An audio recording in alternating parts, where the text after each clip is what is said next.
श्री शिवाय नमस्तुभ्यम। दोस्तों, 24 अगस्त 2025 रविवार प्रतिपदा तिथि की रात घर में इस जगह जला दे एक हल्दी वाला दीपक। माता लक्ष्मी जी के आशीर्वाद से जीवन के हर कष्टों से तुरंत मिल जाएगी। आपको मुक्ति, आपकी हर मनोकामना होगी पूरी और दोस्तों खुशियों से भर जाएगा। आपका घर बन जाओगे आप करोड़पति। क्योंकि दोस्तों, इस बार प्रतिपदा तिथि के दिन बहुत सारे शुभ योगों का निर्माण हो रहा है जो कि कई वर्षों बाद आया है। इसीलिए दोस्तों, इस दिन का महत्व बहुत ही ज्यादा बड़ा होता है और इस दिन आप लोगों को यह एक दीपक वाला उपाय जरूर करना चाहिए जो कि पंडित जी ने अपनी अभी की ही कथा में यहां पर बताया हुआ है। तो दोस्तों, इस उपाय को आपको कैसे करना है, कब करना है, कहां पर करना है और उपाय को करते समय आपको किन किन बातों का ध्यान रखना है, यह सारी जानकारी हम आपको इस वीडियो में देंगे। तो चलिए दोस्तों, वीडियो में आगे बढ़ते हैं। देखिए, यह दिन इतना खास होता है, इतना महत्वपूर्ण होता है। देखा गया है कभी कभी बड़े बड़े पूजा पाठ अनुष्ठान से जो मनोकामना पूर्ण नहीं होती है, वह आज 24 अगस्त 2025 रविवार प्रतिपदा तिथि के दिन एक छोटे से उपाय करने से ही आपकी सभी मनोकामना पूर्ण हो जाती है। और बहुत सारे लोगों ने इस उपाय को किया भी है और उनको इस उपाय को करने का फल भी जरूर मिला है। अगर आप लोग भी इस उपाय को 24 अगस्त 2025 प्रतिपदा तिथि के दिन करना चाहते हैं, तो आप इस उपाय को पहले अच्छे से समझ लेना, सुन लेना। उसके बाद करना, आपको इस उपाय का फल जरूर मिलेगा। और इस उपाय को करने से आपके घर में चाहे किसी भी प्रकार की दुख और समस्या क्यों ना चल रही हो, आपको उसका कारण भी नहीं पता है कि भाई यह समस्या किस कारण से चल रही है, तो उसका कुछ भी कारण हो सकता है। जैसे पितृदोष हो सकता है, शनि दोष हो सकता है, या किसी भी तरह का मंगल दोष भी हो सकता है। और भी बहुत तरह के दोष होते हैं, कुछ भी हो सकता है। पर आपको इस उपाय को करने के लिए अपने दोष को पता लगाने की भी जरूरत नहीं है। आज 24 अगस्त 2025 रविवार प्रतिपदा तिथि के दिन इस एक दीपक वाला उपाय को आप लोगों को कर लेना है। दोस्तों, अब हम समझते हैं इस वाले उपाय को हमें करना किस समय है। तो सबसे पहली बात दोस्तों, हम समझते हैं कि यह एक दीपक वाला उपाय करना किसको है। तो देखिए, यहां पर सीधी सी बात है कि यह एक दीपक वाला उपाय जो उपाय है, यह किस लिए किया जा रहा है। यह मनोकामना को पूर्ण करने के लिए किया जा रहा है, या आपके जीवन में जो दुख और परेशानियां हैं उनको दूर करने के लिए किया जा रहा है, या आपका कोई बड़ा काम है जो कि नहीं हो पा रहा है, आप उसके लिए इस उपाय को कर सकते हो। तो सीधी सी बात यह है कि आप अपनी किसी भी प्रकार की मनोकामना के लिए इस वाले उपाय को कर सकते हो। तो यह उपाय वह व्यक्ति कर सकता है जिस व्यक्ति को अपनी किसी भी प्रकार की मनोकामना भगवान शिव जी से पूर्ण करवानी हो।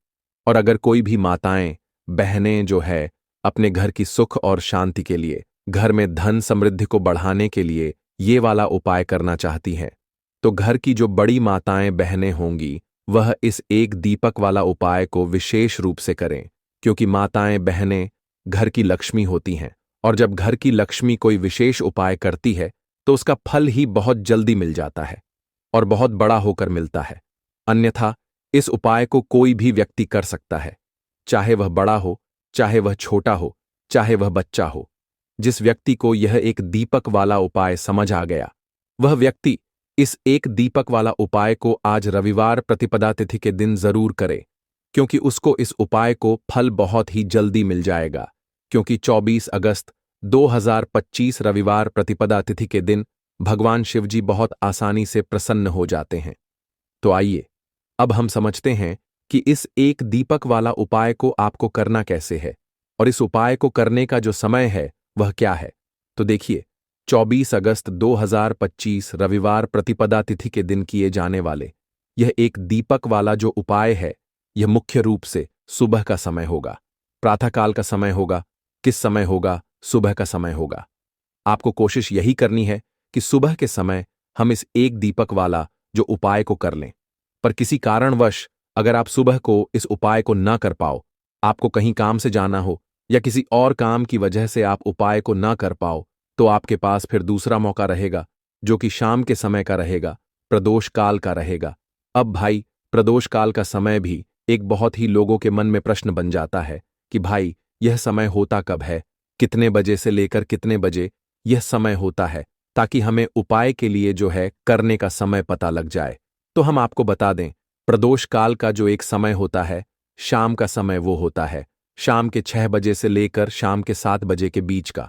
इस समय के बीच में आप उपाय को करेंगे तो आपको उस उपाय का जरूर फल मिलेगा। तो शाम के 6 बजे से लेकर शाम के 7 बजे के बीच में आप लोग इस एक दीपक के दीपक वाला जो उपाय को कर सकते हो।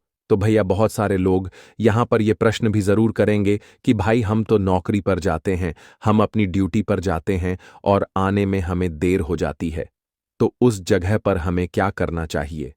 तो देखिए, उन लोगों को भी टेंशन लेने की जरूरत नहीं है।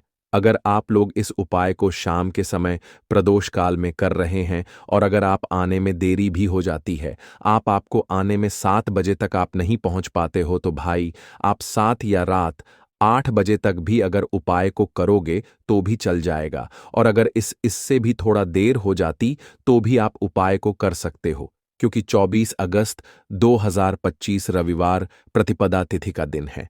यह दिन बहुत ही कम आता है, पूरे साल भर में एक बार, इसलिए जब आपको मौका मिल जाए, जब आप इस उपाय को जरूर कर लेना। कोई भी उपाय हो, आप कभी भी कर सकते हो।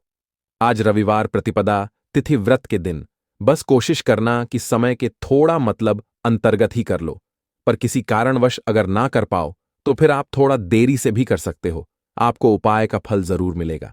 पूज्य गुरुजी ने कहा कि जब भी रविवार प्रतिपदा तिथि का दिन पड़े तो आपको सिर्फ और सिर्फ एक दीपक वाला उपाय करना है। इससे आपके जीवन में अगर धन वैभव की समस्या चल रही है, अगर आप रुपए पैसों के लिए बहुत ज्यादा परेशान रहते हैं, आर्थिक तंगी चल रही है, कई कई बार आप प्रयास बहुत करते हैं, मेहनत बहुत करते हैं, लेकिन आपको धन प्राप्त नहीं हो पाता है, आप मेहनत करने के बावजूद भी सफल नहीं हो पाते हैं, आप अपने व्यापार में असफल हो जाते हैं, नौकरी करने के प्रयास में असफल हो जाते हैं, किसी भी कार्य में अगर आप असफल हो रहे हो या फिर आपको धन की हानि हो रही हो, तो गुरुजी ने कहा कि आपको यह छोटा सा उपाय इस रविवार प्रतिपदा तिथि में जरूर करना चाहिए। तो चलिए जानते हैं इस विशेष उपाय के बारे में, लेकिन उससे पहले एक प्रार्थना।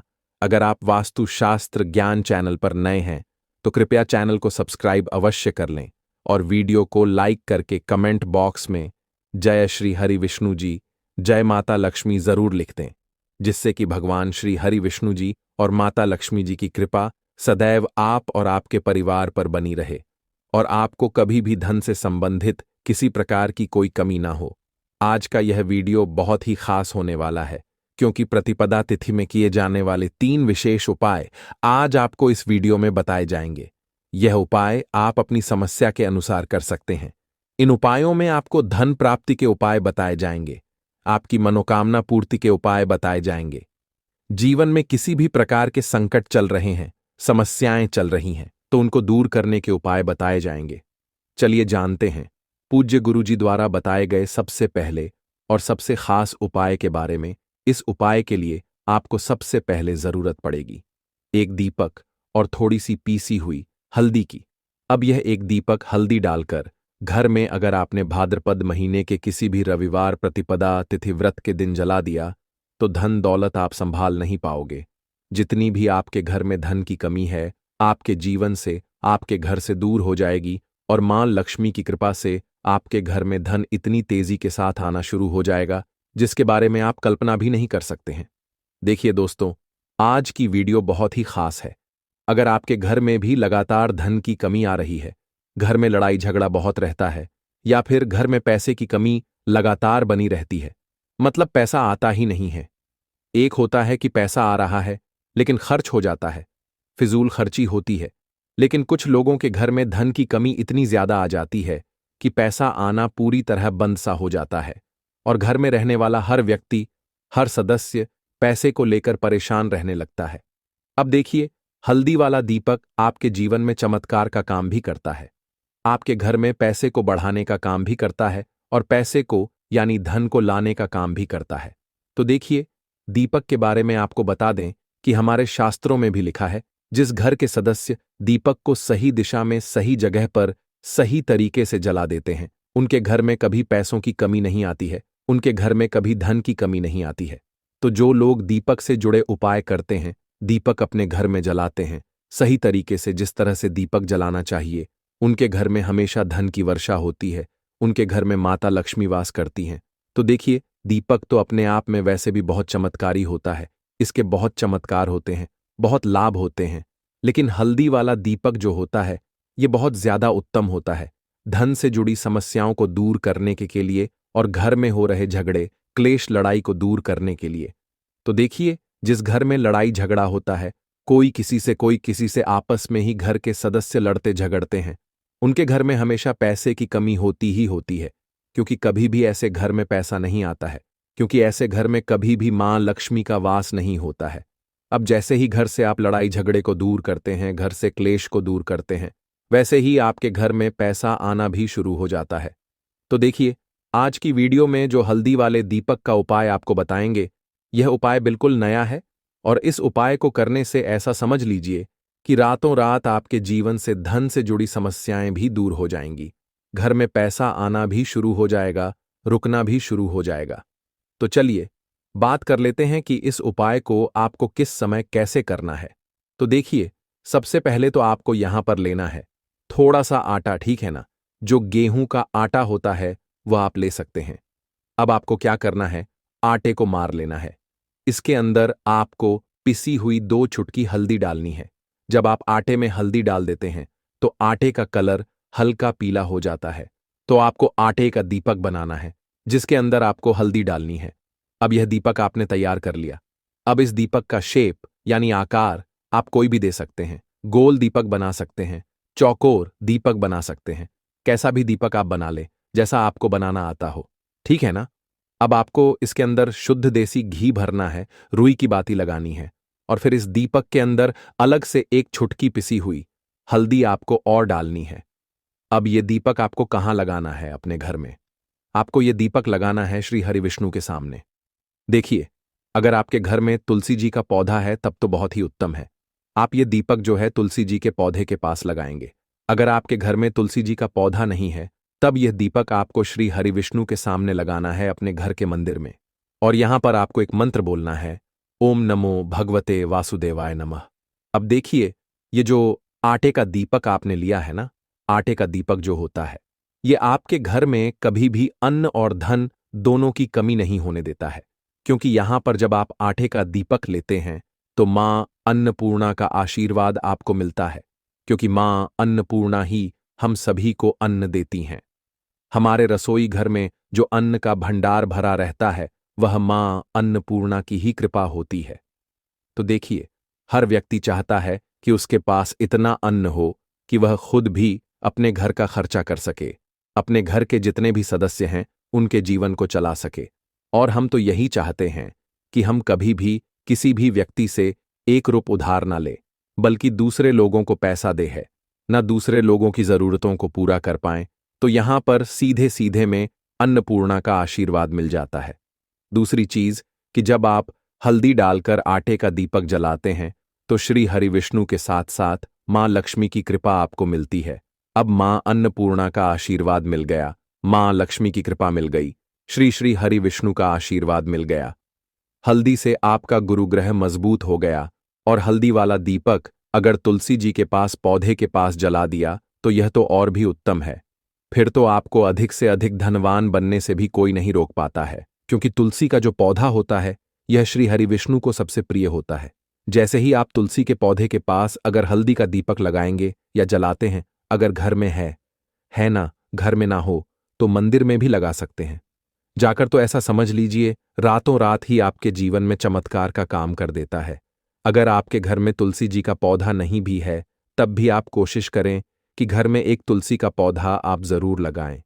वैसे तो सभी के घर में होता है, जिनके घरों में नहीं है वो अपने घर के मंदिर में इस दीपक को लगा दें। तो देखिए, हल्दी वाला जो दीपक होता है यह आपके घर से सबसे पहले तो गृह क्लेश जो होता है, जो घर में लड़ाइयां हो रही होती हैं, आपस में ही एक दूसरे से जब लड़ते हैं ना लोग, तो उस घर में पैसे की कमी होती है। तो यह दीपक आपके घर से क्लेश को दूर करता है। क्लेश दूर, वैसे ही धन की कमी दूर हो जाती है, यानी कि मां लक्ष्मी आपसे प्रसन्न हो जाती हैं, घर में पैसा आना शुरू हो जाता है। हल्दी आपने यहां पर ले ली जो कि आपके गुरुग्रह को मजबूत करती है, श्री हरि विष्णु को भी प्रसन्न करती है। तो ऐसा समझ लीजिए कि अधिक से अधिक धन घर में आना शुरू हो जाता है, क्योंकि श्री हरि विष्णु की कृपा मिल जाती है। दूसरी चीज आटे का दीपक है, तो मां अन्नपूर्णा भी प्रसन्न हो जाती हैं। तो यह एक दीपक ऐसा समझिए कि हर दिशा से आपको लाभ ही लाभ देता है। सुख समृद्धि आपके घर में बढ़ाता है, ग्रह क्लेश को दूर करता है। दूसरी चीज, अगर आपके घर में कहीं भी नेगेटिव एनर्जी है, नजर दोष है, कोई भी ऊपरी शक्ति है ना, जो आपको परेशान कर रही है, आपके घर में पैसा नहीं आने दे रही, आपके घर में लड़ाई झगड़ा जिस वजह से हो रहा है, वह भी आपके घर से दूर हो जाता है। क्योंकि हल्दी के पास जहां भी हल्दी होती है, थोड़ी सी भी हल्दी अगर आपके घर में कहीं रखी है, वहां पर कभी भी कोई बुरी शक्ति, नेगेटिव एनर्जी प्रभाव नहीं डाल पाती है। अपना हमेशा ऐसी चीजें हल्दी के पास से दूर रहती हैं। इसीलिए जब हम कोई शुभ काम करते हैं, उसमें हल्दी सबसे पहले लेते हैं, तो यह महत्व होता है हल्दी वाले एक दीपक का। अच्छा, अगर आप हल्दी का दीपक अपने घर के मुख्य दरवाजे पर भी लगा देते हैं, तो यह भी बहुत उत्तम होता है। आटे का दीपक ही बनाएं और घर के मुख्य द्वार पर भी लगाएं। अगर मुख्य द्वार पर लगाते हैं, तो इससे क्या होता है कि आपके घर में निरंतर पैसा आता है, प्रतिदिन आता है, हर महीने आता है, हर साल आता है, बढ़ता चला जाता है। कभी भी आपके धन में, आपके पैसे में कमी नहीं होती है, क्योंकि मुख्य द्वार से ही मां लक्ष्मी आपके घर में प्रवेश करती हैं। और देखिए, सबसे पहले मां लक्ष्मी की नजर जो पड़ती है, वह आपके मुख्य दरवाजे पर ही पड़ती है। और मुख्य द्वार पर ही आप हल्दी का दीपक लगाते हैं, तो वह प्रसन्न होती हुई आपके घर में आती है। क्योंकि हल्दी जो है, यह श्री हरि विष्णु से जुड़ी है, और मां लक्ष्मी स्वयं कहती है कि मैं वहां रहती हूं जहां श्री हरि विष्णु होते हैं। अब यह दीपक ऐसा समझ लीजिए कि जब आप जलाएंगे मुख्य द्वार पे, तो स्थिर लक्ष्मी का आपके घर में वास होगा। कभी भी मां लक्ष्मी ऐसे घर को छोड़कर नहीं जाती है। तो दो उपाय हो गए। एक तो आप अपने घर में दीपक जला सकते हैं, दूसरा मुख्य द्वार पर। ठीक है ना? अब बात कर लेते हैं अपने तीसरे उपाय की। देखिए, तीसरा उपाय जो अब आपको बताने जा रहे हैं, यह है मनोकामना पूर्ति का उपाय। मनोकामना जिनकी अधूरी है, पूरी नहीं हो रही है, बहुत कुछ कर लिया लेकिन पूरी होती ही नहीं, मनोकामना, तो आपको यह तीसरा वाला उपाय करना है। आज प्रतिपदा तिथि की रात। तो देखिए, यहां पर आपको सबसे पहले हल्दी लेनी है, ठीक है ना? साथ ही साथ आपको खड़ा वाला नमक लेना है, 1 या 2 पीले फल लेने हैं। आप यहां पर पीले फल में बहुत सारे फल होते हैं, जिनका रंग पीला होता है, कोई भी फल ले सकते हैं, ठीक है ना? उसके अंदर आपको 1 रुपये का सिक्का रखना है। एक छोटी सी पोटली बना लेनी है, और यह पोटली आपको किसी भी मंदिर में रखकर आ जाना है। चुपचाप से किसी को बताना नहीं है इसके बारे में, और सीधे अपने घर पर आ जाना है। मंदिर में आप कहीं भी रख सकते हैं इसे। तो देखिए, यह उपाय करने से जो आपकी मनोकामना अभी तक अधूरी थी, पूरी नहीं हो रही थी, बड़ी से बड़ी मनोकामना भी पूरी हो जाती है जब इस उपाय को आप करते हैं। क्योंकि इस उपाय को करने से श्री हरि विष्णु आपकी मनोकामना को तुरंत पूरा करते हैं। भक्तों, आज हम आपको बताएंगे कि पूजा में उपयोग किए जाने वाले दिए और मंदिर की घंटी से जुड़ी कुछ महत्वपूर्ण बातें, जिनका सही तरह से पालन करने से आपकी पूजा का फल कई गुना बढ़ सकता है। अक्सर लोग इन छोटी छोटी बातों को नजरअंदाज कर देते हैं। जिससे पूजा का पूरा लाभ नहीं मिल पाता। तो आइए जानते हैं कि दिए और घंटी का सही उपयोग कैसे करें। सबसे पहले बात करते हैं मिट्टी के दिए की। जब भी कोई बड़ा त्योहार आता है, खासकर दिवाली, नवरात्रि या किसी विशेष पूजा अनुष्ठान का आयोजन होता है, तब मिट्टी के दिए जलाने की परंपरा होती है। यह बहुत ही शुभ माना जाता है। घर के मंदिर में या दरवाजे के पास इसे जलाने से घर में सकारात्मक ऊर्जा बनी रहती है। मिट्टी का दिया शुभता का प्रतीक माना गया है, और इसका उपयोग करने से किसी भी प्रकार का वास्तु दोष नहीं होता। लेकिन मंदिर में इसके उपयोग से जुड़ा एक विशेष नियम है, जिसे बहुत कम लोग जानते हैं। मिट्टी के दिए को केवल एक बार जलाने के बाद दोबारा मंदिर में नहीं रखना चाहिए। हर बार नया मिट्टी का दिया जलाना ही शुभ माना गया है। ऐसा करने से घर में सुख समृद्धि बनी रहती है और देवी देवताओं की कृपा प्राप्त होती है। अब बात करते हैं धातु के दियों की। आपने देखा होगा कि कई लोग पूजा में पीतल या तांबे के दियों का उपयोग करते हैं। ये दिए न सिर्फ दिखने में सुंदर लगते हैं, बल्कि इनका धार्मिक महत्व भी बहुत ज्यादा है। अगर आप भी धातु के दिए का उपयोग करते हैं, तो इसकी शुद्धता बनाए रखना बेहद जरूरी है। पूजा में उपयोग किए जाने वाले किसी भी चीज को अशुद्ध नहीं रखना चाहिए। खासकर दिया तो बिल्कुल भी नहीं। इसलिए इसे रोज साफ करना चाहिए। सबसे अच्छा तरीका है कि इसे गंगा जल से धोया जाए। गंगा जल से इसे शुद्ध करने से इसकी पवित्रता बनी रहती है और घर में सकारात्मक ऊर्जा का प्रवाह होता है। कई लोग इसे हफ्ते में 1 या 2 बार ही साफ करते हैं, लेकिन ऐसा करने से यह पूरी तरह से शुद्ध नहीं हो पाता। इसलिए इसे रोज धोने की आदत बनाएं। अब आगे इस वीडियो में हम आपको बताएंगे कि मंदिर की घंटी को कब और कैसे साफ करना चाहिए और इसे कितनी बार बजाना चाहिए। इसलिए इस ज्ञानवर्धक जानकारी को अधूरा छोड़कर मत जाइए। वीडियो को पूरा देखिए ताकि आपको सही जानकारी प्राप्त हो सके। भक्तों, अब बात करते हैं घर के मंदिर में रखी घंटी के महत्व और सही उपयोग की। आपने देखा होगा कि हर मंदिर में घंटी जरूर होती है, चाहे वह घर का मंदिर हो या कोई बड़ा देवालय।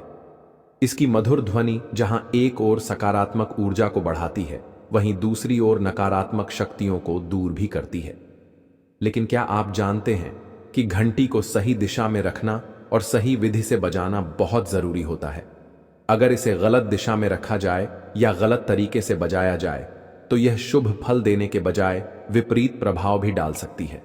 घर के मंदिर में आमतौर पर पीतल की घंटी ही देखी जाती है क्योंकि यह सबसे शुभ मानी जाती है। ध्यान देने वाली बात यह है कि घंटी को कभी भी दक्षिण दिशा में नहीं रखना चाहिए क्योंकि इसे अशुभ माना जाता है। इसे हमेशा पूजा स्थल के पास या मंदिर के प्रवेश द्वार पर रखना चाहिए। इससे जब भी आप मंदिर में प्रवेश करें तो सबसे पहले घंटी बजाकर भगवान को अपनी उपस्थिति का एहसास करा सकें। सबसे उत्तम घंटी वह होती है जिस पर गरुड़ की नक्काशी बनी हो, जिसे गरुड़ घंटी कहा जाता है। यह घंटी विशेष रूप से शुभ मानी जाती है और इसकी ध्वनि घर के वातावरण को अत्यंत पवित्र बना देती है। अब जानते हैं कि घंटी को कितनी बार और कब बजाना चाहिए। जब भी भगवान को भोग लगाएं तो घंटी को 5 बार बजाना चाहिए। ऐसा करने से भगवान प्रसन्न होते हैं और भोग को शीघ्र स्वीकार करते हैं। लेकिन पूजा के दौरान घंटी को जोर से या बहुत देर तक लगातार नहीं बजाना चाहिए।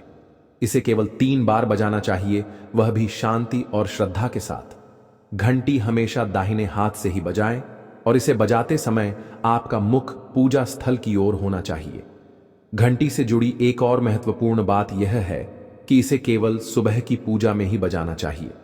शाम की पूजा में घंटी बजाना अच्छा नहीं माना जाता। ऐसा करने से घर में शांति भंग हो सकती है और पूजा का पूर्ण फल नहीं मिल पाता। इसलिए इस नियम का पालन करके आप अपनी पूजा को अधिक फलदायी बना सकते हैं।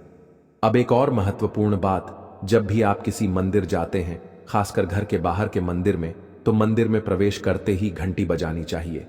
इसका अर्थ होता है कि आपने भगवान के दरबार में प्रवेश कर लिया है और अब आप उनकी पूजा आरंभ करने जा रहे हैं। लेकिन जब आप मंदिर से बाहर निकलें तो घंटी बजाने की आवश्यकता नहीं होती। घंटी बजाने का भी एक विशेष संकेत होता है। अगर आप एक बार घंटी बजाते हैं तो इसका अर्थ होता है कि आपने मंदिर में प्रवेश किया और भगवान को अपनी उपस्थिति का संकेत दिया।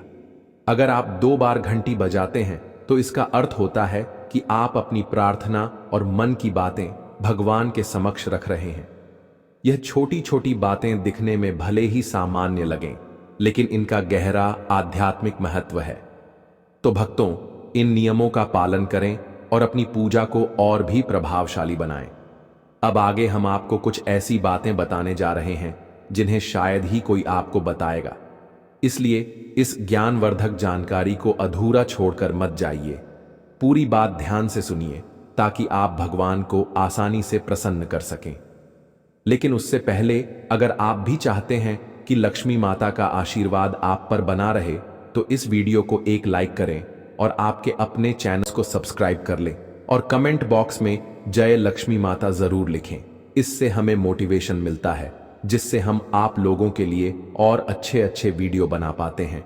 और साथ ही आप अपनी राशि को कमेंट बॉक्स में जरूर डाल दें, क्योंकि हम राशि से जुड़ा भाग्य भी बताते हैं और भाग में चल रही परेशानियों को तत्काल दूर करने के लिए आसान से आसान उपाय भी बताते हैं। इसलिए आप अपनी राशि कमेंट बॉक्स में जरूर डाल दें। भक्तों, अब हम आपको बताने जा रहे हैं पूजा घर से जुड़े कुछ बेहद जरूरी नियम, जिनका सही तरीके से पालन करने से आपकी पूजा का प्रभाव कई गुना बढ़ सकता है। कई लोग अनजाने में ऐसी गलतियां कर बैठते हैं जो पूजा का पूरा फल मिलने में रुकावट बन जाती हैं।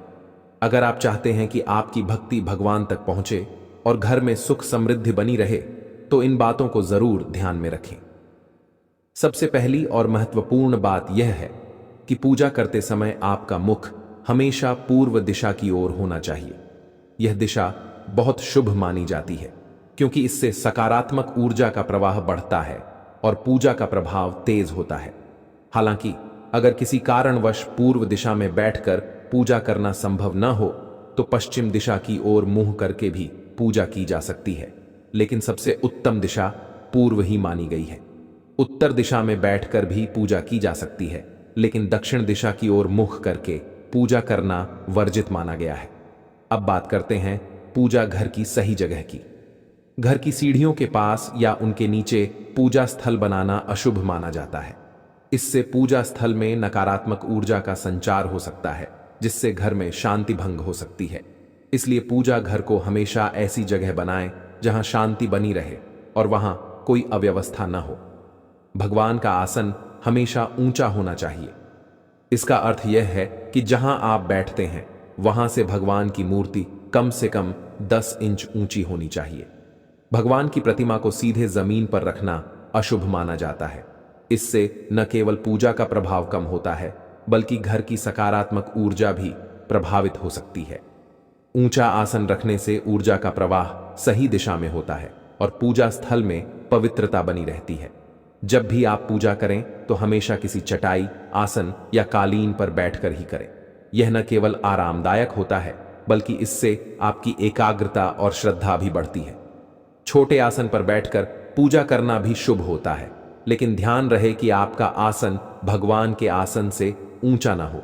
ऐसा करने से पूजा का महत्व बढ़ता है और भगवान के प्रति श्रद्धा व सम्मान का भाव प्रकट होता है। अब एक और बेहद महत्वपूर्ण बात जो बहुत से लोग भूल जाते हैं, पूजा घर में कभी भी मुरझाए हुए या सूखे फूल नहीं रखने चाहिए। अगर फूल काले पड़ जाएं या सूख जाएं तो उन्हें तुरंत हटा देना चाहिए। ऐसे फूल पूजा में उपयोग करना अशुभ माना जाता है और यह नकारात्मक ऊर्जा को बढ़ा सकता है। जब भी फूल मुरझा जाएं तो उन्हें किसी पेड़ के नीचे डाल दें या मिट्टी में दबा दें। इससे घर की पवित्रता बनी रहती है और सकारात्मक ऊर्जा का प्रवाह बढ़ता है। अब आते हैं एक बेहद जरूरी सवाल पर, क्या सोने वाले कमरे में पूजा घर बनाया जा सकता है? अगर आपके पास अलग से पूजा घर बनाने की जगह नहीं है और आपको मजबूरी में अपने बेडरूम में ही मंदिर बनाना पड़ रहा है, तो एक विशेष नियम का पालन करना बहुत जरूरी है। रात के समय मंदिर को पर्दे या कपड़े से ढक देना चाहिए। ऐसा करने से वहां से निकलने वाली ऊर्जा आपकी नींद और मन को प्रभावित नहीं करती। भक्तों, यह छोटे छोटे नियम दिखने में साधारण लग सकते हैं, लेकिन इनका प्रभाव बहुत गहरा होता है। अगर आप इनका सही तरीके से पालन करते हैं तो न केवल आपकी पूजा सफल होगी, बल्कि आपके घर में सुख, शांति और समृद्धि भी बनी रहेगी। तो इन नियमों को अपनाइए और भगवान की कृपा हमेशा अपने जीवन में बनाए रखिए। भक्तों, सनातन परंपरा में पूजा का बहुत गहरा महत्व है और इसे सही विधि विधान से करने पर ही इसका संपूर्ण लाभ मिलता है। आज हम आपको कुछ खास बातें बताएंगे जिनका ध्यान रखना बहुत जरूरी है ताकि आपकी पूजा पूरी तरह फलदायी हो सके। सबसे पहली और महत्वपूर्ण बात यह है कि पूजा करते समय काले कपड़े पहनने से बचना चाहिए। ऐसा माना जाता है कि काला रंग नकारात्मक ऊर्जा को आकर्षित करता है, जिससे पूजा की शुद्धता प्रभावित हो सकती है। जब भी पूजा करें तो हल्के और शुभ रंग के वस्त्र पहने, जैसे सफेद, पीला, गुलाबी या लाल, ताकि मन शांत और सकारात्मक बना रहे। अब बात करते हैं घर के पूजा स्थल की। कई लोग घर में एक से ज्यादा देवी देवताओं की तस्वीरें या मूर्तियां रख लेते हैं, लेकिन यह सही नहीं है। पूजा स्थल में किसी भी देवी देवता की सिर्फ एक ही मूर्ति या तस्वीर होनी चाहिए। अगर एक से ज्यादा मूर्तियां या तस्वीरें होती हैं तो उनकी ऊर्जा आपस में टकरा सकती है, जिससे पूजा का प्रभाव कम हो सकता है। इसलिए भगवान की उपस्थिति को केंद्रित और प्रभावी बनाने के लिए केवल एक ही तस्वीर या मूर्ति रखें। शिवलिंग को घर में रखना बेहद शुभ माना जाता है, लेकिन इसे रखने के कुछ नियम भी हैं। शिवलिंग को हमेशा उत्तर या पूर्व दिशा में रखना चाहिए ताकि इसकी ऊर्जा पूरे घर में सकारात्मक प्रभाव डाल सके। साथ ही इसे किसी भी गंदे या ज्यादा हलचल वाले स्थान पर न रखें। अगर आप शिवलिंग की सही विधि से पूजा करते हैं तो घर में सुख समृद्धि और शांति बनी रहती है। भगवान की मूर्तियों और तस्वीरों का विशेष ध्यान रखना चाहिए। अगर कोई मूर्ति या तस्वीर टूट जाती है तो उसे तुरंत पूजा स्थल से हटा देना चाहिए। टूटी हुई मूर्तियां घर में नकारात्मक प्रभाव डाल सकती हैं और पूजा का प्रभाव भी कम हो जाता है। ऐसी मूर्तियों का विधि विधान से सही स्थान पर विसर्जन करना ही उचित होता है। अब बात करते हैं उन चीजों की जो पूजा स्थल पर रखनी बहुत शुभ मानी जाती है। पूजा स्थल पर एक शंख जरूर होना चाहिए, क्योंकि शंख की ध्वनि से नकारात्मक ऊर्जा दूर होती है और घर में शुभता आती है। इसी तरह गोमती चक्र भी बहुत प्रभावी होता है, जो घर में सुख समृद्धि और धन वृद्धि को आकर्षित करता है। इसके अलावा पूजा स्थल पर एक पात्र में शुद्ध जल रखना चाहिए, जिसे रोज बदलना जरूरी है, ताकि घर की ऊर्जा हमेशा पवित्र बनी रहे। पूजा स्थल की सफाई का भी विशेष ध्यान रखना चाहिए। गंदगी से नकारात्मकता बढ़ती है और पूजा का प्रभाव कम हो जाता है। रोजाना पूजा स्थल को अच्छे से साफ करें और वहां की व्यवस्था को सुंदर बनाए रखें। जब पूजा स्थल स्वच्छ और व्यवस्थित रहेगा तो वहां बैठकर ध्यान लगाना भी आसान होगा और पूजा का संपूर्ण फल मिलेगा। भक्तों, अगर इन सभी बातों का सही तरह से पालन किया जाए तो पूजा का प्रभाव कई गुना बढ़ जाता है और भगवान की कृपा भी हमेशा बनी रहती है। इसीलिए अपने पूजा स्थल को पवित्र और सकारात्मक बनाए रखें, ताकि आपके जीवन में सुख शांति और समृद्धि बनी रहे। भक्तों, आज हम आपको पूजा मंदिर से जुड़े कुछ ऐसे नियम बताने जा रहे हैं जिनका पालन करने से आपकी पूजा का प्रभाव कई गुना बढ़ सकता है। जब भी घर में पूजा का स्थान बनाएं तो हमेशा इस बात का ध्यान रखें कि वह घर के सबसे शांत और पवित्र स्थान पर हो। उत्तर पूर्व दिशा को पूजा के लिए सबसे शुभ माना गया है, क्योंकि यह दिशा सकारात्मक ऊर्जा को आकर्षित करती है और भगवान की कृपा प्राप्त करने में मदद करती है। कई लोग गलती से पूजा स्थल को बेडरूम या रसोई के पास बना लेते हैं, लेकिन यह सही नहीं है। बेडरूम आराम और निजी जीवन से जुड़ा होता है, जबकि रसोई में भोजन पकाने से उठने वाली ऊर्जा पूजा स्थल की पवित्रता को प्रभावित कर सकती है। इसलिए हमेशा कोशिश करें कि पूजा का स्थान इन जगहों से दूर और शांत वातावरण में हो, ताकि ध्यान केंद्रित करने में कोई विघ्न न आए और आपकी भक्ति सही दिशा में आगे बढ़े। अब भक्तों, हम आपको एक ऐसी खास बात बताने जा रहे हैं जो शायद आपको लाखों करोड़ों रुपए खर्च करने के बाद भी कोई न बताए। लेकिन उससे पहले आपसे एक छोटा सा निवेदन है। अगर आप चाहते हैं कि हम आपको और भी अद्भुत और सरल उपाय बताते रहें तो अपनी राशि हमें कमेंट में जरूर बताएं। चलिए अब बात करते हैं पूजा में दीपक जलाने के सही नियमों की। पूजा में दीपक जलाना बहुत शुभ माना जाता है, लेकिन इसे सही तरीके से जलाना बेहद जरूरी है। सही तरीके से दीपक जलाने से घर में सकारात्मक ऊर्जा का संचार होता है और भगवान की कृपा प्राप्त होती है। दीपक को हमेशा भगवान की मूर्ति के सामने रखना चाहिए, ताकि उसका प्रकाश ईश्वर के आशीर्वाद और कृपा का प्रतीक बने। जब दीपक की रोशनी भगवान पर पड़ती है तो पूजा स्थल दिव्य ऊर्जा से भर जाता है और पूरा वातावरण पवित्र हो जाता है। अब एक बहुत महत्वपूर्ण बात, कभी भी खंडित या टूटा हुआ दीपक न जलाएं, क्योंकि इससे पूजा में अपवित्रता आ सकती है और शुभता बाधित हो सकती है।